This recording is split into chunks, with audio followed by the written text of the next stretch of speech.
you make financial independence. So that means 99% of the people are living in a delusion. And if you ask them what are they going to do if I gave them $10 million, what would they do with their life? I guarantee you, 2 to 8 million of that will be spent in less than a minute. Motivation is not a solution, it's a symptom.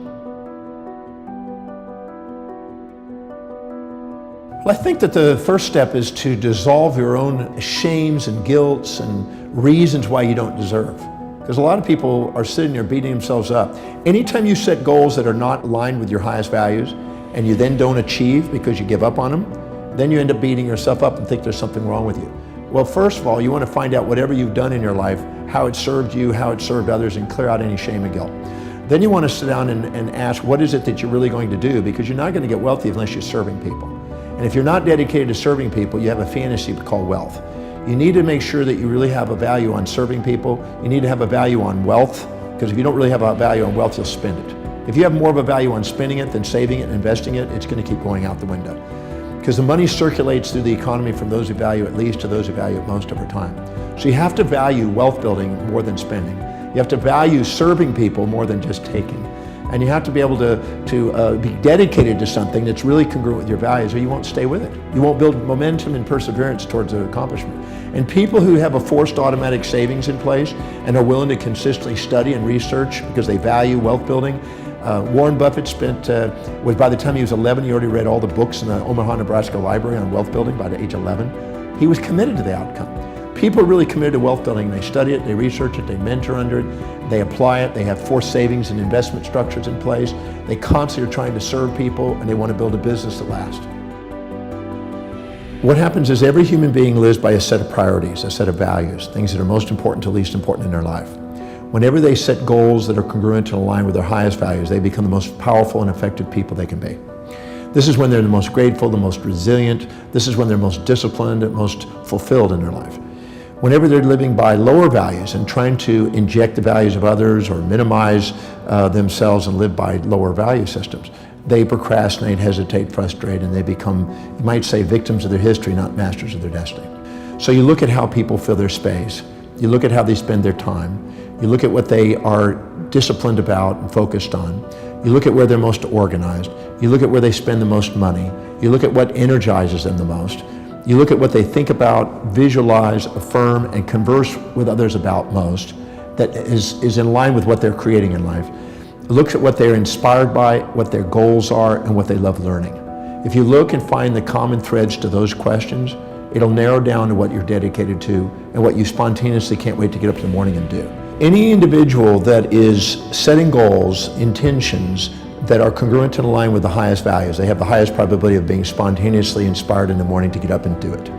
So if you have an entrepreneur that's working in a business and they found what is most meaningful to them, they have found the tap dance to work energy that Warren Buffett describes. Now, in addition to that, an entrepreneur also has to find out what their targeted market's highest values are to make sure that they're providing a service that meets those specific needs. So determining your own values and determining other people's values that you want to serve is an essential component, because you're here to be able to find something that serves other people, but it's also meaningful to you. If you find those two, you've got your niche. Now you've got exactly what you would love to get up in the morning and do, and you get to go and do what exactly people want, and you get to fulfill their life. Because everybody has a set of priorities, a set of values in their life, whenever they're living by their highest value, which the ancient Greeks called the telos, which is the highest priority in their life. The chief aim, as Napoleon Hill called it, or Ed Ellison called it, the magnificent obsession, or the big why. That highest value is the most meaningful and most purposeful thing they can do. That is the purpose. When you do, you're the most resilient, most adaptable to pain and pleasure. When you go down the list of values to lower values, you're less inspired, less fulfilled by doing them. You procrastinate in doing them. And what happens is you'll only do them if it's pleasurable, and if it's not, you'll give up.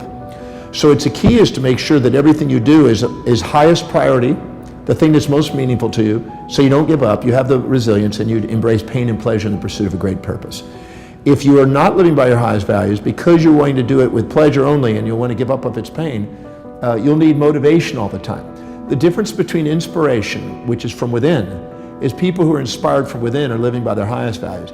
And people that need motivation from without are people that haven't found that highest value and are living by lower values, and they need constant incentives and motivation and only pleasure to keep them going.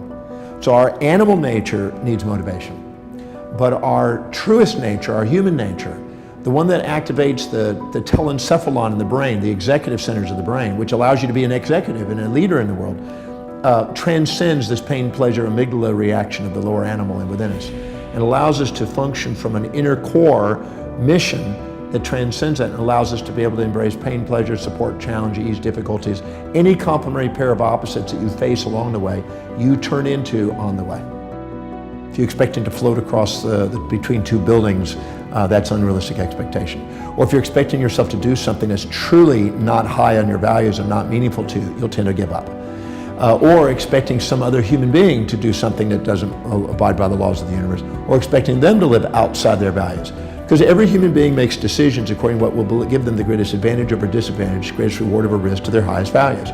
So if you expect yourself to do something that's not really meaningful to you, it sounds like a neat whim, but it's not really you, you're going to end up self-defeating and end up with the A, B, C, Ds of negativity.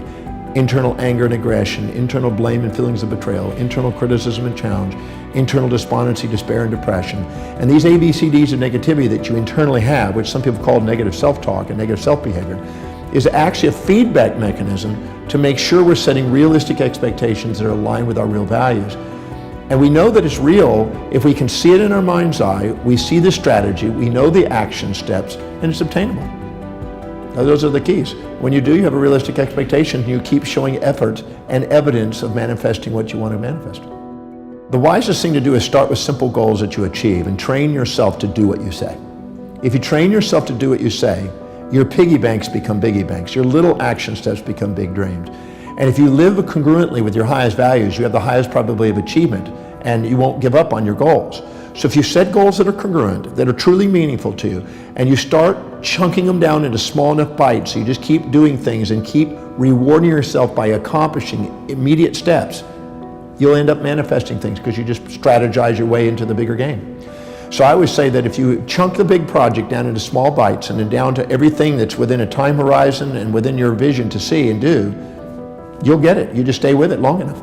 If you stay perseverant towards an objective and exemplify action every day towards your objective, sooner or later everybody else kind of dies out and you're at the top. You just got to stay with it. Procrastination is a result of three primary things. It's an unclear vision. It is an unchunked vision. It means you're taking on too big a chunk without bringing it down to small enough bites that you can go and get it done. And it's not linked to your highest values. If you take the objective that you have, you make sure it is abide by the laws of the universe, it's doable.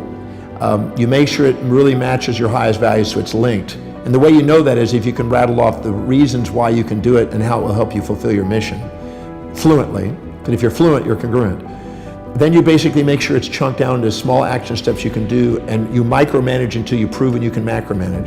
That means you do it into small baby steps every single day. If I do this, I'm one step closer. If I do this the next day, I do it one step closer. Break it down into such small steps that it's by the inch, it's a cinch. If you do, you won't procrastinate. Procrastinate means that you've unchunked it, unlinked it, and unclarified it. I think that people who think they're going to be positive all the time are delusioned. Just like a magnet, it has two sides, and you have two sides. And the more you set up a fantasy that has only one side, the more you get depressed when it doesn't match your fantasy.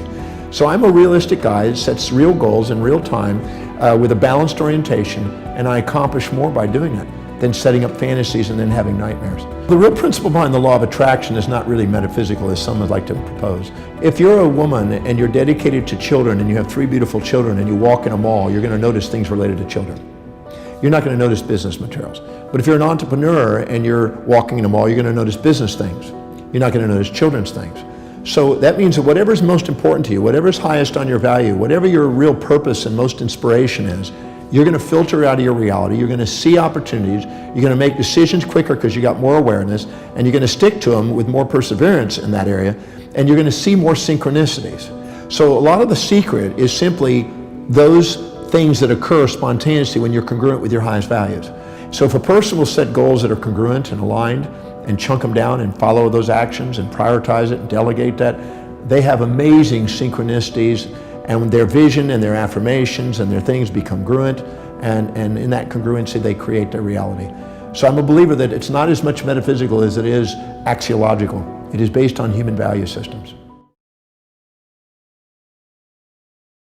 you.